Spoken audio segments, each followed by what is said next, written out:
তুরস্কের আকাশ এখন ইসরায়েলের জন্য বন্ধ, সমুদ্রপথও আর তাদের জন্য খোলা নেই। ২৯ আগস্ট আঙ্কারার সংসদে দাঁড়িয়ে পররাষ্ট্রমন্ত্রী হাকান ফিদান ঘোষণা দিলেন, ইসরায়েলি বিমান আর কোনোদিন তুরস্কের আকাশ স্পর্শ করতে পারবে না। তাদের জন্য জাহাজ তুর্কি বন্দরে ভিড়তে পারবে না, আর বাণিজ্য তা ইতোমধ্যেই সম্পূর্ণভাবে বন্ধ।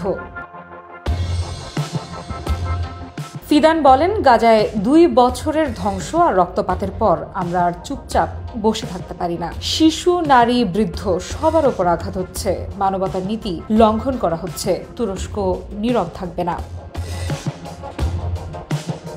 তুরস্কের এই পদক্ষেপ নিছক রাজনৈতিক বা অর্থনৈতিক সিদ্ধান্ত নয়। ২০২৩ সালে ইসরায়েল ও তুরস্কের মধ্যে বাণিজ্য ছিল প্রায় $৭ বিলিয়ন, কিন্তু মানুষের জীবন, মানবতার স্বার্থ তা অর্থের তুলনায় অনেক বড়। এই এক সিদ্ধান্তে তুরস্ক প্রমাণ করল, মানবতার জন্য অর্থনৈতিক ক্ষতি কোনো বাধা নয়। এর আগেও আঙ্কারা সতর্ক বার্তা দিয়েছিল। গত বছরের মে মাসে তারা সরাসরি বাণিজ্য বন্ধ করেছিল, স্থায়ী যুদ্ধবিরতি ও যথেষ্ট ত্রাণ ঢোকানোর দাবি জানিয়েছিল, কিন্তু ইসরায়েল তা উপেক্ষা করেছে। এবার অবস্থান আরও কঠোর।